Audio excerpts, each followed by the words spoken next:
The Word of God is alive and powerful, sharper than any two-edged sword, piercing even to the dividing asunder of the soul and spirit and of the joints and the marrow, and is a critic of the thoughts and intents of the heart. All Scripture is God-breathed and is profitable for doctrine, for reproof, for correction, for instruction in righteousness, that the man of God might be mature, thoroughly furnished unto all good works. Study to show thyself approved unto God, a workman that needeth not to be ashamed, rightly dividing the word of truth. 2 Corinthians 4:4, the God of this age has blinded the minds of unbelievers, so that they cannot see the light of the gospel that displays the glory of Christ, who is the image of God. The Bible says, for God so loved the world that he gave his only begotten Son, that whosoever believeth in him shall not perish, but have eternal life. For God did not send his Son into the world to condemn the world, but that the world through him might be saved. He who believes in him is not condemned, but he who does not believe is condemned already, because he has not believed in the name of the only begotten Son of God. But as many as received him, he gave the right to become children of God to those who believe in his name. We have been saved by grace through faith, that not of yourselves. It's a gift of God, not of works, lest anyone should boast. He who hears my word and believes in him who sent me has everlasting life, and shall not come into judgment, but has passed from death to life. 2 Corinthians 8:9, For we know the grace of our Lord Jesus Christ, that though he was rich, yet for your sakes he became poor, that ye through his poverty might be rich. 2 Corinthians 5:17, Therefore, if anyone is in Christ, he is a new creation. The old has gone, the new has come. Verse 18, all this is from God, who reconciled us to himself through Christ, and gave us the ministry of reconciliation. Verse 19, that God was reconciling the world to himself in Christ, not counting men's sins against them, and he has committed to us the message of reconciliation. Verse 20, we are therefore Christ's ambassadors, as though God were making his appeal through us. We implore you on Christ's behalf, be reconciled to God. Verse 21, God made him, the Lord Jesus Christ, who had no sin, to be sin for us, so that in him we might become the righteousness of God. Before we start our Bible study ni adlaw, sa masnandan ato karon nga isugid ang ato mga salang mga nabuhat nato ning adlaw, kay kini kun dili nato isugid mahimo lamang kining babag sa atong pagtuon sa pulong sa Dios. Busa alang kanimo dili magtotoo ang imong buhaton, dili ang imong pagsugid sa imong mga sala, kun dili ang paggamit niya ng imong kabubuton. Your free will, aron ikaw makahimos labing menungdanong desisyon sa tibuok mong kinabuhi. Ang desisyon sa pagtuo kang Ginoong Jesucristo, ingon nga imong manluluwas. Acts 16:31 na kanayon, believe on the Lord Jesus Christ, and thou shalt be saved. Busa sa hilom, magandam ta sa atong kaugalingon. Let us pray. Excuse me.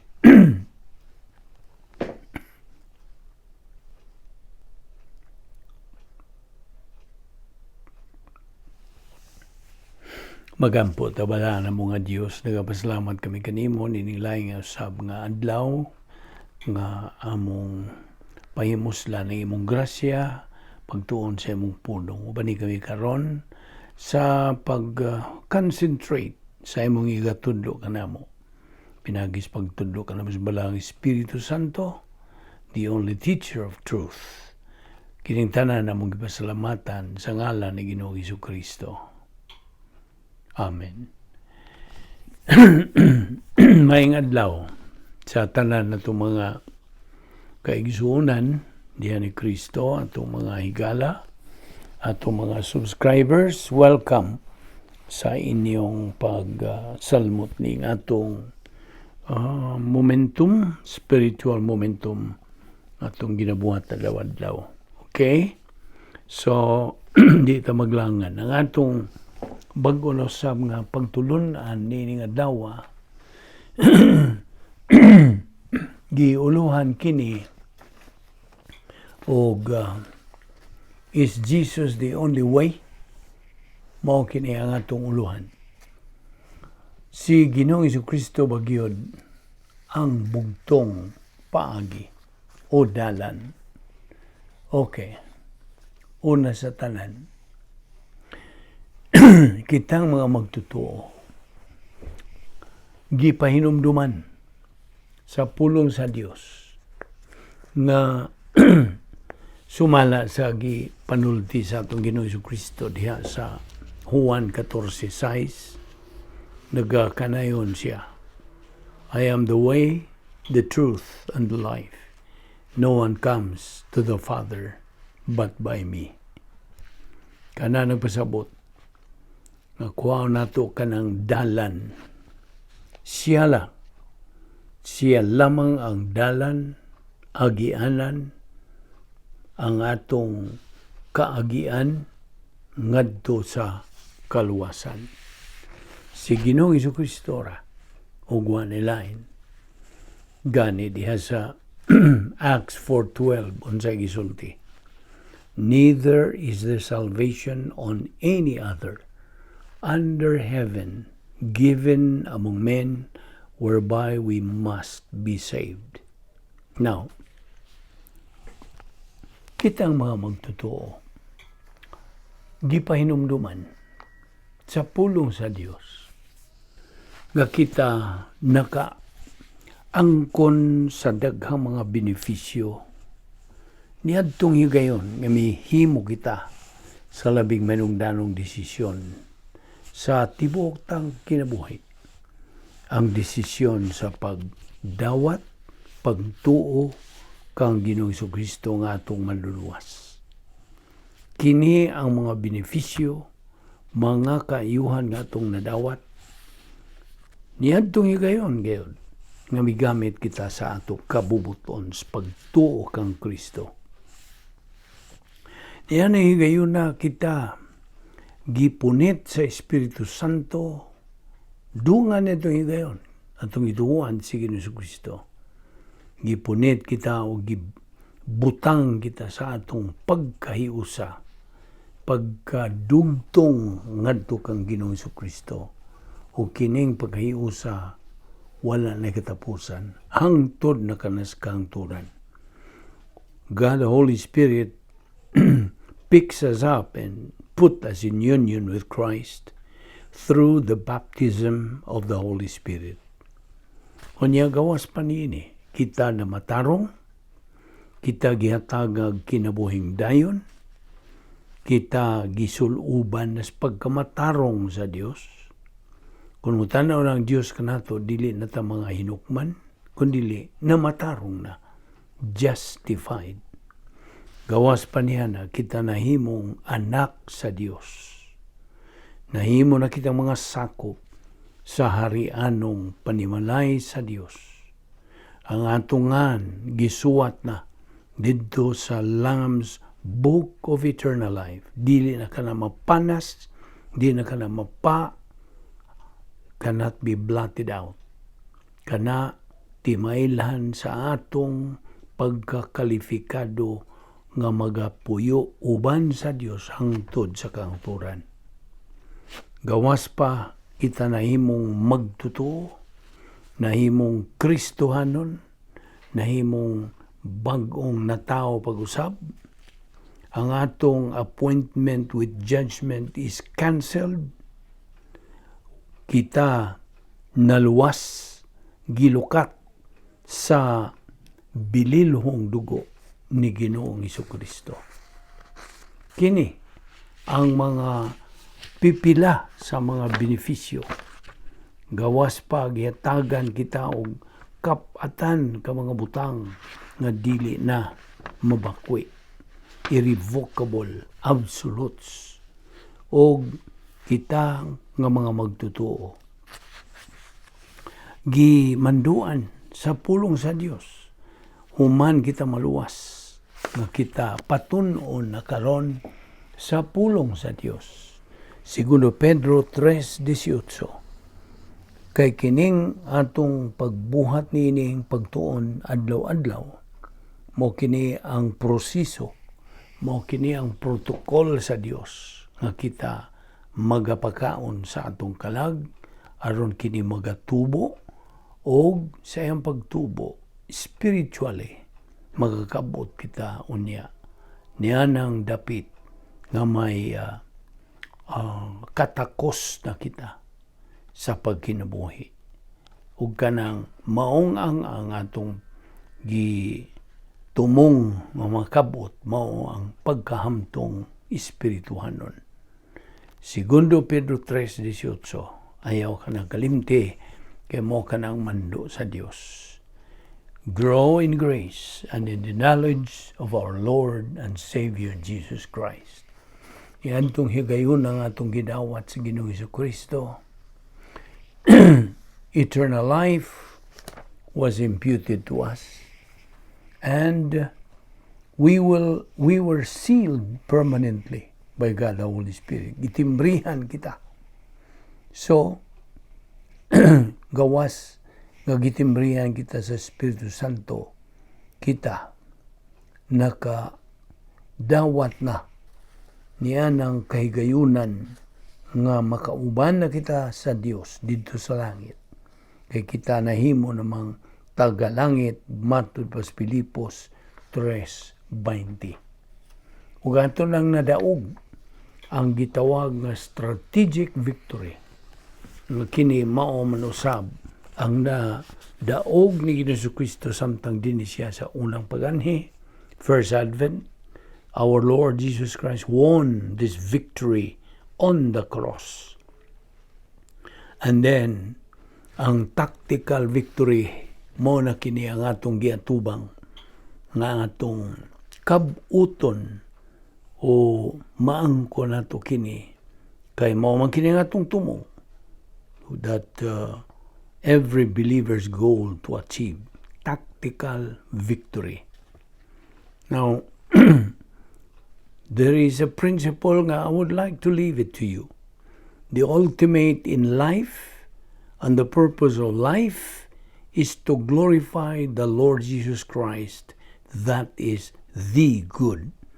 Mao kanay gipadayag o tinaw diha sa Romans 8:28 nga ang good nga gihisgutan diha mao kana ang atong tumong ingon nga mga Kristohanon nga kabutonon. Now, let us remember, by the way, that when we first believed in Christ as Savior, when we got saved, pinagi lamang sa atong pagtuo lamang kang Kristo lamang, we were ignorant of spiritual things, right? Wala pa kita alamag sa plano sa Dios, wala pa kita alamag bahin sa Kristohanong kinabuhi, about divine blessings, about many things. Ug mao nga kita patun-on adlaw-adlaw aron magatubo ang atong kalag. Kay ato usab nga tun-an ang labyas ka daghang mga doktrina, like the doctrine of the Royal Family Honor Code, nga nagatug-an ka nato, nga mga magtutuo, which is our actual status in our spiritual life. We have to use and be able to live our life according to the royal family honor code. Aron mahibaw-an nato unsa nang atong kahimtang sa atong spirituhanong kinabuhi. Kaya ang usa ka magtutuo who is not advancing in his spiritual life, dili gyud makakabot niining dapit maingon ta nga aristocrat stage. Kaya kita mga sakop na masarianong panimalay sa Dios. Remember, it is God's justice that sends God's blessings to the righteousness nga gisulob na kanato.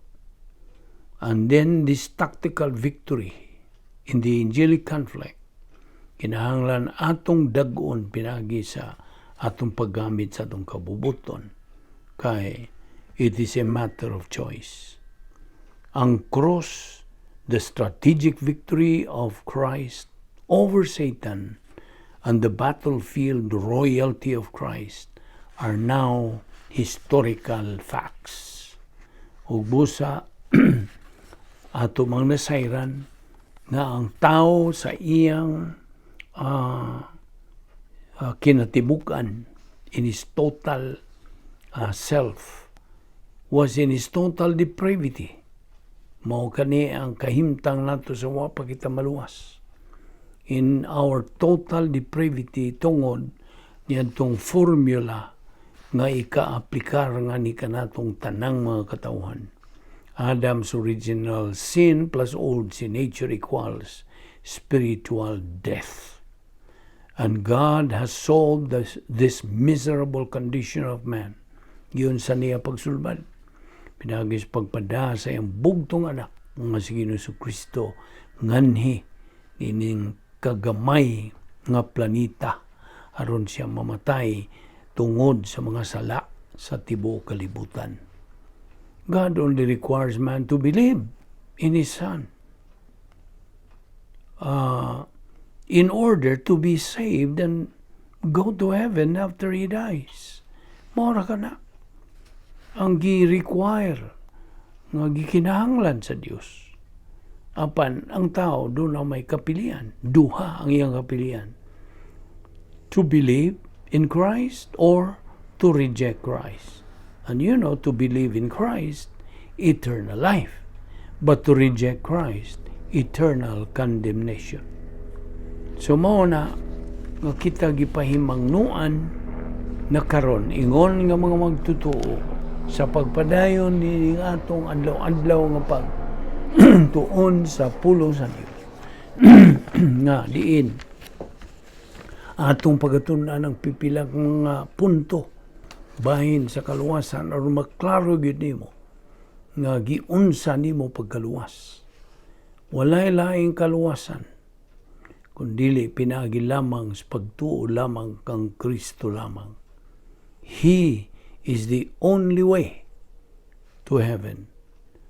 Now, hinumdum ka ang 2 Corinto 8:9 nagkanayon, for we know the grace of our Lord Jesus Christ, that though He was rich, yet for your sakes He became poor, that ye through His poverty might be rich. So si Ginoong Kristo nahimong pobre. You see? Alaot siya. He became poor. Aron siyang ingon niya na we may become rich. Now, kinahanglan atong hinumduman kining mga pipila ka mga bersikulo nga may kahulugan sa atong kaluwasan. Episo 2, 8:9, nagkanayon man, we have been saved by grace, through faith, and that not of yourselves, it is the gift of God, not of works, lest anyone should boast. Ug busa diha sa 2 Corintios 5:17 nagkanayon kini, therefore, if any man be in Christ, he is a new creature. Old things are passed away. Behold, all things are become new.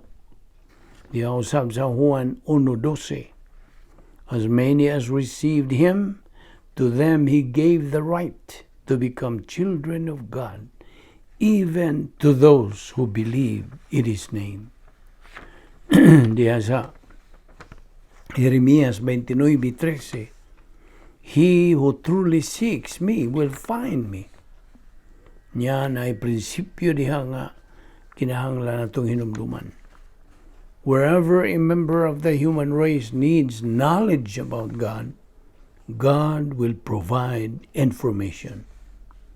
Mao na nay katungdanan sa Dios sa diha nga ang usa ka tawo magpositibo buot siyang masayod kinsa o unsa ang Dios. Unsaon niya pagaluwas. Mao na kini ang higayon nga diin nanginahanglan siya sa kasayuran bahin sa Dios. Ug mao nga kini mahimo nga tulubagon sa Dios. Of course, it becomes God's responsibility to send information niya ng tawhana nga nagapangitag kinsa o unsa ang Dios. Now diha sa John 3:15 di man that whosoever believeth in Him should not perish but have eternal life. John 3:36, he who believes in the Son has life, that is eternal life. He who does not believe in the Son does not have life, but the wrath of God abides on him. Now, for we are all the children of God by faith in Christ. Na nas Galatia 3:26. So, God so loved the world that He gave His only begotten Son, that whosoever believeth on Him shall not perish, but have eternal life. John 3:16. And this is the testimony. God has given us eternal life, and this life is in His Son. 1 John 5:11. 1 John 5:12 usab nagkanayon, he that hath the Son hath life, and he that hath not the Son of God hath not life. Diha sa Biblia nagkanayon kining pipila ka mga bersikulo. Roma 3:23 ug Roma 5:12. We are born sinners. The penalty of sin is death, but the gift of God is eternal life through Jesus Christ our Lord. Romans 6:23. Si Ginoong Jesucristo mo'y may bayad sa atong suhol sa sala. Christ paid our penalty. John 3:16, Romans 5:8. You can be saved now. Anyone who calls upon the name of the Lord will be saved. Romans 10:13 ug Acts 16:31. Call upon the name of the Lord today, for behold, today is the day of salvation. 2 Corinthians 6:1 and 2. There is therefore no condemnation for those who are in Christ Jesus. Romans 8:1. Ang eternal security nga doktrina ana nalangkob diya sa John 10:28 nga nagkanayon, and I give eternal life to them, and they shall never perish, and no one shall snatch them out of my hand. Gawas pa niini diya sa Roma 8:38 at 39. For I am convinced that neither death, nor life, nor angels, nor principalities, nor things present, nor things to come, nor powers, nor height, nor depth, nor any other created thing shall be able to separate us from the love of God, which is in Christ Jesus our Lord. So, mao kini akong balikon kining Acts 4:12 nga nagkanayon. Neither is there salvation in any other, for there is none other name under heaven given among men whereby we must be saved. Si Ginoong Jesucristo mismo nagkanayon diya sa Juan 14:6. I am the way, the truth, and the life. No one comes to the Father but by me. 2 Corinthians 5:21.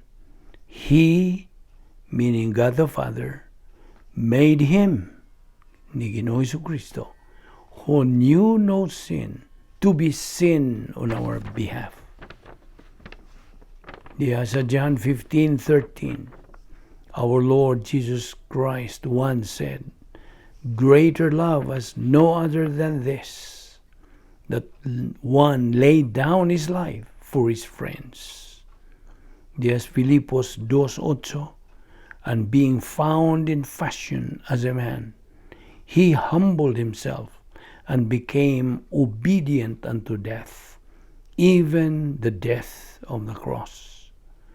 Titus 3:5, not by works of righteousness which we have done, but according to his mercy, he saved us by the washing of regeneration and the renewing of the Holy Spirit.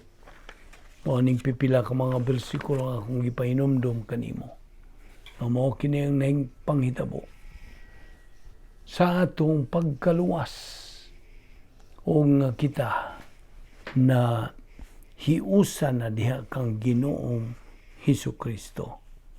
Ug mao nga gikinahanglan nato ang pagtuon sa pulong sa Dios adlaw-adlaw. Aron sa ingon niana ato gyud matataw klaro tin-aw sa atong pagsabot bahin sa kaluwasan nga naa lamang kang Ginoong Jesucristo. In fact, ang atong pagkaluwas pinagis pagtuo lamang ang Kristo lamang. Mao kini ang atong kanunay yung pahinumdom sa atong mga subscribers, atong mga listeners, atong mga higala, mga igsoon diyan ni Kristo nagsunod ni atong ministry. Nga believing in Christ is the real key of success in life, the Bible way. Dili pinagi sa mga lakang nga gipang sugyot sa mga secular books, sama niya itong akong gingon ni mo, how to win friends and influence people. Dili. Ang matuod o tinuod yung matang nga maoy yawi ngadto sa kalampusan o kadaugan sa kinabuhi, the Bible way. Mao ang atong pagpaluwas pinagis ng pagtuo lamang kang Kristo lamang. By getting saved by faith alone in Christ alone. Unya human nato dawata sa Ginoong Kristo nga atong manluluwas. Musunod na kita sa mando sa pulong sa Dios, sa pagtuon sa pulong sa Dios. Kay kini ang proseso, ang protokol sa Dios nga ang atong kalag magatubo diya sa grasya o kay balo sa atong Ginoong Jesucristo. Segundo Pedro 3:18. And then gawas pa niya na nga atong hatagan o nag-una nga pagtagad. Prioritize God's Word. And we have to expose ourselves to doctrinal Bible studies. Kay mao kini ang atong pagtuman diha sa mando sa Dios sa Lucas 12:31 ug sa Mateo 6:33 nga nagkanayon. Pangita ang una ang gingharian sa Dios ug ang iyang pagkamatarong ug kining tanan igadugang radiha kanimo. Seek ye first the kingdom of God and his righteousness, and all these things shall be added unto you. Ipahiluna ang imong kinabuhi diha sa pulong sa Dios. Kaya agi kini og pagsunod sa atong memory aid nga Operation ROTMPP nga nagpasabot og ang ining atong ginabuhat adlaw-adlaw. This is routine. And then we have to organize our life. And then we have to be sure kinahanglan siguro nato nga nakitay true scale of values sa kinabuhi. And then humaniana kita makahimog mga husto, tukma, maayo mga desisyon sa atong kinabuhi. And then we have to be persistent and with perseverance. Gawas pa niya na atong gamiton ang napulo ka mga paagi sa pagsulbad sa mga suliran sa kinabuhi. Use God's 10 problem-solving devices. Operation RFFG, DPIHPO, Rebound, Filling of the Holy Spirit, Faith Rest Drill, Grace Orientation, Doctrinal Orientation, Personal Love for God the Father, Impersonal Love for all mankind, Inner Happiness or Sharing the Happiness of God, Personal Sense of Destiny, and Occupation with the person and character of our Lord Jesus Christ. Gawas pa niya na, we have to claim God's promises every single moment of every day. Kay kini tulod ka nato ngadto sa atong pagkaokupado na kang Ginoong Jesucristo. And then we as believers, we have to apply this Operation SLBA. Kay kini ang pagtuon, pagkaton, pagtuo, o paggamit sa pulong sa Dios sa atong kinabuhi. O kinahanglan usab ang atong paghinumdom niining Operation PTA nga kinahanglan ana kita sa tukmang dapit, sa tukmang panahon ug tukmang pagtagad. Operation PTA, believers must be in the right place at the right time with the right attitude. Ug ang atong pagkabutang o pangita sa kinabuhi mao kana ang atong full-time Christian service. Our station in life, our occupation in life is our full-time Christian service. O gawas pa niya na we have to do the things atong mga buluhaton nga maayo as unto the Lord. Divine good is what God is after us. Nato nga mga anak niya nga makabuhat kita mga Diyos nung mga binuhatan nga gitandi ka na sa pilak, bulawan ug mahalon nga mga bato. Diha sa 1 Korinto 3:12 kana nga gisgutan ug nga dili kita makabuhat sa mga tawhan ng mga binuhatan, mga mayong binuhatan, human good. Kay tuwa man ta magabuhat niya na sa dapit nga may gahom ni Satanas. Mao nang gitandi lamang kanang maayong binuhatan ug kahoy, kugon ug dagami.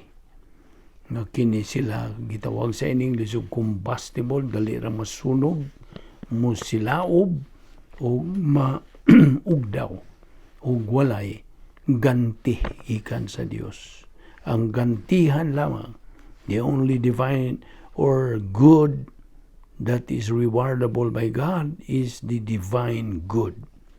Gitandi ka na sa gold, silver, precious stones according to 1 Corinthians 3:12. Anya gawas pa niya na gipahimangnuan usab kita sa pulong sa Dios nga atong isugid ang atong mga sala, matag salang nabuhat nato adlaw-adlaw. We have to confess every sin that we commit. We have to flush them out of our life. That is what we call rebound technique or recovery technique sa 1 John 1:9 nga nagkanayon.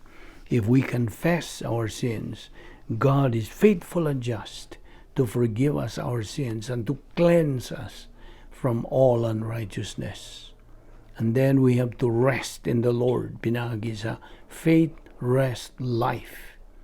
So, ug ubos ni kinahanglan atong gamitan or gamiton ang agenda bahin niining Faith, Rest, Life, Operation CTR, claim a promise, think of what God can do to your problem, and then relax because God is in control.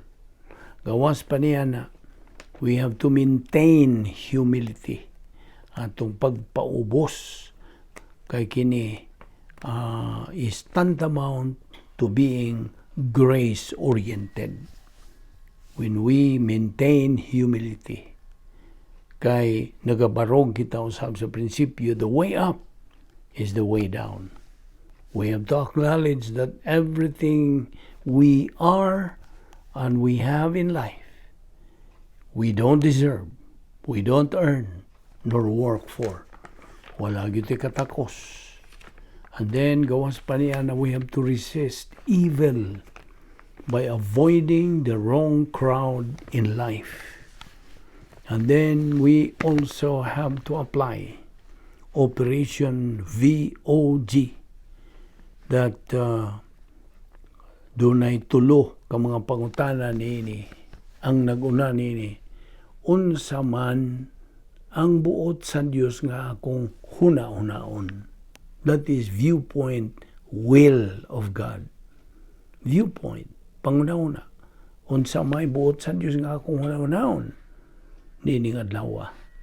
Gisundan ka na sa operational will of God. Unsa may buot sa Dios nga akong buhaton karong adlaw. Ug ang ikatulo, asa man buot sa Dios ako moadto. That is geographical. In other words, this is Operation VOG, Viewpoint Will of God, Operational Will of God, o Geographical Will of God. Now, we have to be guided always by the doctrine of volitional responsibility. Ang balaod sa tulubagon sa kabubuton. Now, kay kita ba? Kita tagsa-tagsa ka nato mga magtutuo ang may tulubagon. Kita rin manubag. We are the only ones accountable, responsible, and answerable to whatever decision we make in life. So, mao na nga gihinahanglan usab to be constantly guided sa kinaiya sa Dios. Kita nasayod na sa mga napulo ka nag-unang kinaiya sa Dios, ang iyang pagkalabaw nga makagagahom, ang iyang hingpit nga pagkamatarong, ang iyang hingpit nga hustisya, ang iyang hingpit nga gugma, ang iyang hingpit nga kinabuhing dayon, ang iyang pagkalabaw makagagahom sa nga tanan, ang iyang pagkasayod sa tanan, ang iyang pagka-ana sa tanang dapit, tanang suok nining universo, ang iyang pagkadili na mausab, ug ang iyang kamatuoran. Mao kini ang essence of God. Nga kini nga itong hisgutan, review raw usab kini nga kinahanglang masilsil, mahinumduman kanunay. Mahimo na kining bahin sa atong kinaladman nga dapit sa atong kalag. The essence of God must be our guide, constant guide. And we should always be guided by the following operations nga atong gihatag kanimo. Operation VODRPLS, Operation BACGTSP, Operation 3Rs, Operation SLBA, Operation PMA, Perception, Metabolization, and Application. O una sa tanan, kantong 7 ka mga pagsangkap sa Dios nga ni kanatong mga magtotoo. Ang nag-una gyud niini maong Biblia. The Bible, completed canon of scriptures with the Old and the New Testaments. Gawas pa niini, the omnipotence of God the Holy Spirit, pagka-omnipotente sa Diyos Espiritu Santo, ang iyang plano sa Diyos, divine plan for the church. Kitang mga magtotoo mao ang church, ang simbahan. And then, gawas pa niya, nagisangkapan kita sa Diyos, sa tukma husto, nga pastor magtutudlo, nga mao'y magagiya o magatudlo kanato sa kamaturan. Kay kini siya, nga tukma mong pastor magtutudlo, anaaman siya gasa sa pagtudlo. Gihatagan siya sa Diyos, niyang spirituhanon nga gasa, spiritual gift of pastor-teacher. So, usa kini sa mga pagsangkap sa Dios. Gawas pa niya na, kay tinuyo, but pasabot nga, doon na kay privacy, doon na kay tinagong panimuyo, ingon nga sacerdote. You are a priest as a believer. Ang mga magtotoo, gitawag kinig believer priest. Ug mao kana nga gihatagan kita og tinagong panimuyo, privacy. Gawas pa niya na doon na kita'y gisangkap sa Diyos nga logistical grace support. Amoy nakapalahutay na itong nabuhi ta karon aron kita magatuon sa pulong sa Diyos. O gawas pa niini, gihatagan kita spiritual freedom inside the divine dynasphere nga operational. Natay spiritual freedom, spirituanong kagawasan, diha sa sulod, sa lapit nga may gahom sa Dios. Mao kini ang pito ka mga divine provisions for believers. O dinhi atong ipadayon ugma kining bahina, anining atong pagtutok o pag-concentrate, diining atong tun-anan nga giuluhan o is Jesus Christ the only way. Magampo ta. Ato karong iduko ang atong mga ulo, atong piyongon ang atong mga mata, samtang atong ipainungod kining pipila ka mga gutlo nga nabilin ning atong pagtuon sa pulong sa Dios. Ipahinungod ta kining mga higayuna ngadto sa atong mga higala, kinsa wa pa diha sa ilang kinabuhi si Kristo. Kini sila wala pa'y paglaom, wala pa diha kanila ang kinabuhing dayon. So kini higayuna karon, mao ang labing menungdanon ug bililhong gutlo sa imong kinabuhi. Gani sa tibok mong kinabuhi, higala nga dili magtotoo. Samtang nagalingkod ka karon diha sa imong nahimutangan, ug nagapamalandong kung si kinsa man gyud kini si Ginoong Hesukristo, ug unsa man gyud ang iyang nabuhat. Si Ginoong Hesukristo nagasulti, ug ako mao ang dalan, ang kamatuoran ug ang kinabuhi. Walay makaadto sa amahan kundili pinaagi kanako. Juan 14:6. Kini nagpasabot nga mahimos Kristong usa ka bakakon, o siya mao siya ang manluluwas. No, siya mao ang manluluwas. Ug unsay but pasabot niini? Well, pabinaw. Kini nagpasabot nga si Ginoong Hesukristo mianhi dinis kalibutan, nagpakatao, ug sa samang higayon siya Dios. Walay pagkakunhod siyang pagka-Dios, ug matuod siya nga tao sa usa ka persona. Mianhi siya sa usa lamang katuyo, ug kadto mo ang iyang pagpakamatay. Pagpakamatay alang kanimo higala. Nakadungog ka ba? Pagpakamatay alang kanimo. Matun pa sa Juan 15:13, ang labing dakong gugma nga ikahatag sa usa ka tawo ngadto sa iyang mga higala, mao ang paghatag sa kaugalingon niyang kinabuhi alang kanila. Greater love has no one than this, that he laid down his life for his friends. Now, si Ginoong Jesucristo, walang muhatag siyang kinabuhi alang sa usa ka higala.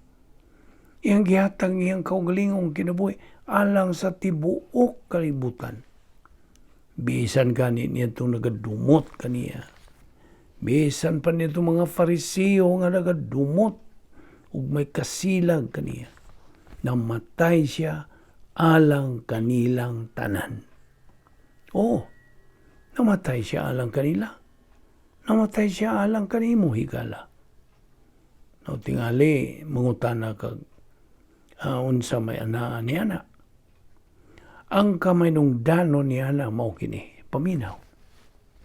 Samtang nagabitay siya dito sa krus, ang Diyos nga mahan, mibubo agi og pasangil kaniya.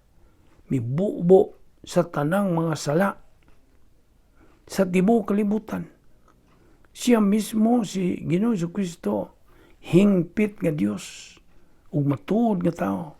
Didto gibubo sa Dios nga mahan ang tanang sala sa tanang tao ngadto kang Ginoong Jesucristo og gihukman siya tungod niya tumaw nga sala. Niadto tungod niya tong paghukom. Nahimo si Ginoong Jesucristo nga puli kanato. Gihukman kini siya tungod sa atong mga sala. Ug mahinungdan ang atong mga sala dili na isyu tali kanatog sa Dios nganuman. Tungod kay gibayran naman kadto silang tanan. Busa ayan ang pagunahuna sa pagbayad niadto. Sanglit gibayran naman kadto gani gipapas naman kadto silang tanan. Ug busa suma sa gisulti dihas bala ang kasulatan ang imurang buhaton higala. Paminaw. Ang imurang buhaton maong pag-angkon og relasyon ngadto sa Dios nga mulungtan hangtod sa eternidad ug ang bugtong paagi nga maimo kining maangkon mapanag-iya mao lamang imong pagtuo lamang kang Ginoong Jesucristo lamang ingon nga imong bugtong og personal nga Dios ug manluluwas. So tuohi siya sa iyang pagkasiya ug sa unsay iyang nabuhat alang kanimo. Mao ka na ang unod sa maong pagtuo. Maura ka na. Kay gihingog mapagayo sa Dios ang kalibutan nga tungod niini gihatag niya ang iyang bugtong anak aron ang tanan nga motuo kaniya dili malaglag kundi makabaton hinuon sa kinabuhing dayon. Juan 3:16. So, mangutana ko nimo. Buot ka bang makaangkon og kinabuhing walay katapusan?